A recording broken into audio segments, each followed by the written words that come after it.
kula niku rada engkar yen ana wong saleh terus dadi juri MTQ utawa dadi pegawai Kemenak pembina haji terus banggaan kula niku naif cara. Syukur oleh lah syukur, tapi ora usah bangga. Piye-piye posisine ku mendapat ketika orang lain memberi.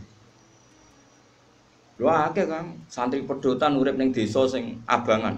Di tanah sithik diwakafno nggo madrasah. Di penghasilan sapine anak didol nggo ngaji guru.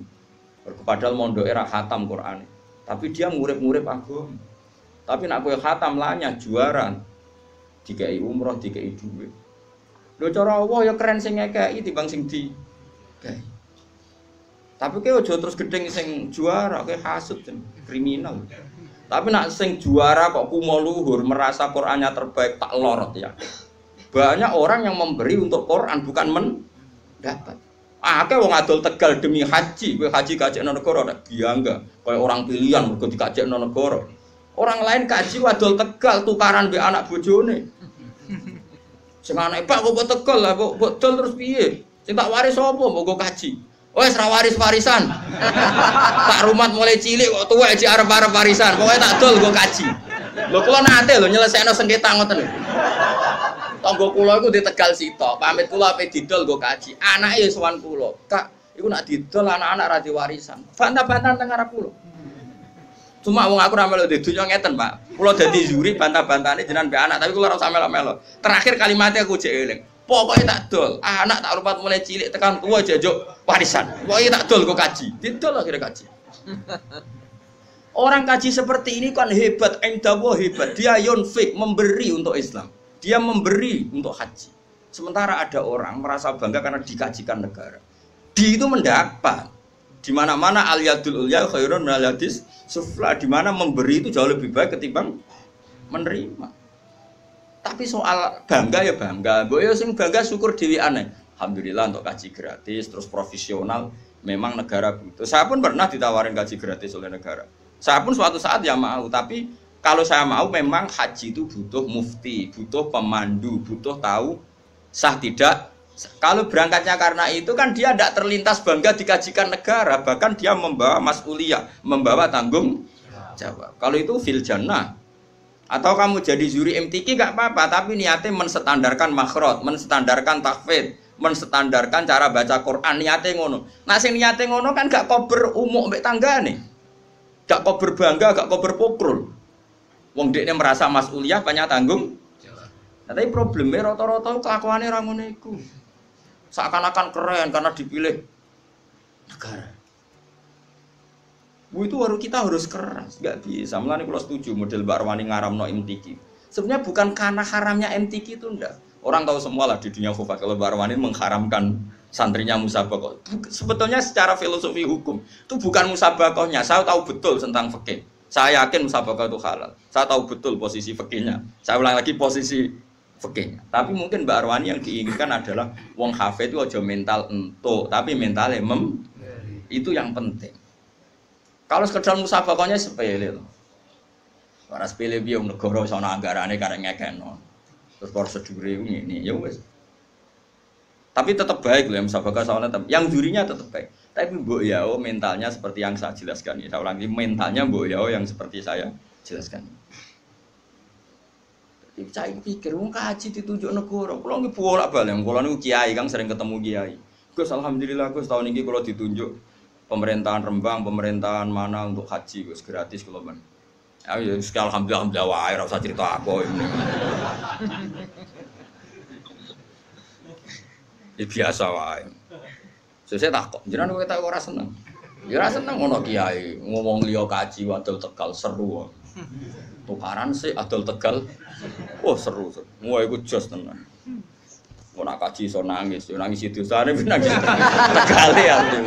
Kaji ngono kan seru, kok yo nangis dosane yo nangis Tegale. Yo kadang itu peman ya kan. Jadi donya ilang kan kadang yo.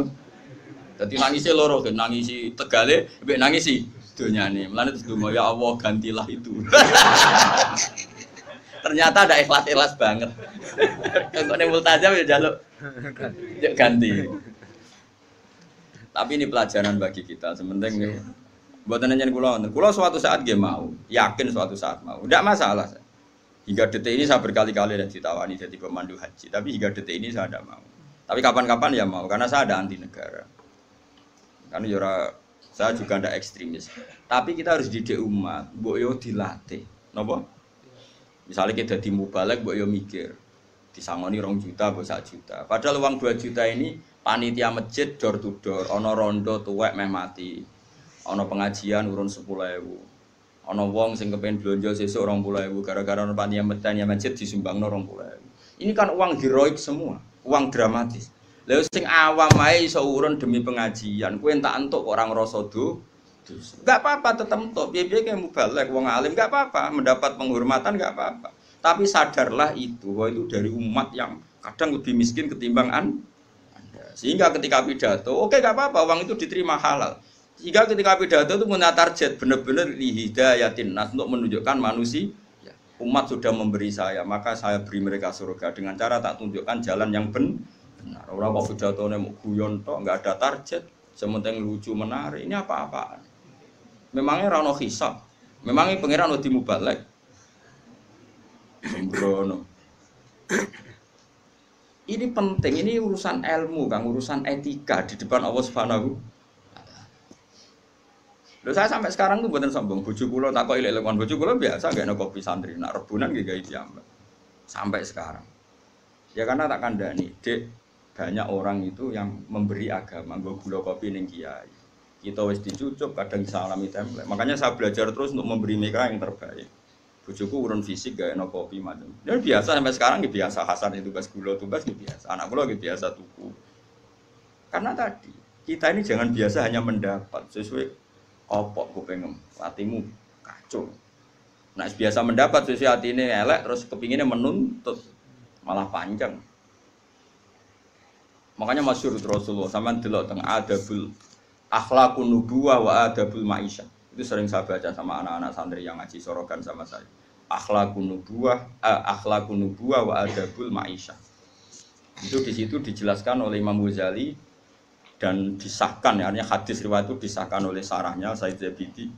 Itu Nabi suatu saat masakan kambing. Ya orang Arab kalau mayoran kan kambing, ora pitik kan. Pitik ora wareg kan, pitik sitok wong Arab papat ya. Terus ada sahabat 4 atau berapa gitu. Kata satu sahabat, Ali yadzabhuha wasalhuha. Saya yang menyembelih dan kemudian nanti sak bedetine. Terus ada sahabat satu, ini cerita di padang pasir. Wa alayya tabkhuha, kata sahabat satu, saya yang tanggung jawab nanti proses masaknya. Nah, spontan Nabi saat ada sahabat bagi-bagi tugas tadi dan ikrar tanggung jawab, saya ulang lagi ikrar tanggung jawab. Nabi spontan ngene, wa alayya jamul khatab, dan saya akan yang cari kayu bakarnya kata. Terus kata sahabat-sahabat tentu, ya Rasulullah nakfi kal amal. Engkau enggak kena tugas karena kita sudah mencukupi semua yang dibutuhkan dalam proses tadi apa menyembelih kambing tadi sampai masak ya. Terus kata Kanjeng Nabi enggak, Inna wa ta'ala yakrahu min abdihi ayyatamayyaza min khairi. Enggak, saya tetap urun kerja. Allah itu tidak suka kalau ada satu kelompok kemudian ada satu yang paling kelihatan spesial. Maksudnya enggak urun sama sekali. Itu kan adab yang luar biasa. Makanya kita guling-gilingan ini Rasulullah ora trimo kiai, ora trimo ketua MUI kan. Ketuane nak bisa alam dunya. Makanya saya sering bilang, lho koyo kula mriki nggih ngebes tak niati ngitmai kowe. Mulane tak koyo pangeran, ha ambek rogen sing sopan. Nggih sopan kula to Gusti, kula sing sowan ning Yogya. Tapi ambek tengok-tengok nampa mateng. Nggih sopan kula to Gusti. Lah terus, lah tapi ki sing ngomong kono sing meneng ae. Lah nak purun gentenan. Tadi misalnya kalau sana no pangeran, tapi kau sing ngomong menengah, dan apurun gentenan. Nak ben blobor kabeh. Blobor kabeh langsung mui fatwa menyesatkan. Apa sing dadi fa'il maf'ul be tangisan iki piye kok. Mestinya aku maf'ul dadi fa'il gitu piye. Tapi orang itu harus ada sisi sopannya. Makanya saya tuh sering sekali. Ini bukan urusan sombong, itu hadis bin Imam. Saya masih ingat betul. Ini cerita ya supaya sampean tahu. Ini babanya Mbak Lukman juga mbak saya itu dulu itu jeding itu kan Ngerti tau kayak jeding dhisik kan nggak ada sanyo. Biasanya orang dulu sumur kan ning jaba, paham ya? Sumur ning jaba, jedinge ning jero tapi ana bolongan nggo ngisi napa? Banyu. Itu dulu Kiai Hajan namanya Kiai Nawawi. Itu tiap jam 2 malam itu ngisi jedinge santri sak kajen. Padahal pondok kajen itu ada 20. Saking kepingine wong kok amen dihormati. Jadi nak rino kan kewenangan santri tentu tidak boleh. Tentu tidak. Terus ibunya Mbah Mun, mbahnya Mbah Mun termasuk mbahnya Mbah Lukman itu tiap malam itu bikin jajan kanggo santri. Tiap bodoh gini takjil.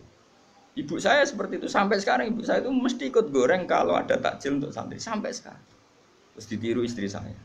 Mergo pikirannya angger diwangi santri ya tetep memang ya apa aja mesti karena tadi ben tahu ngitmai santri katanya apa?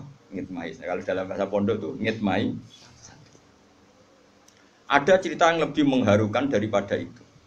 Mungkin saya baru buka sekarang. Yang cerita itu Gus Solah anaknya Gus Wahid, terannya Gus Wahid.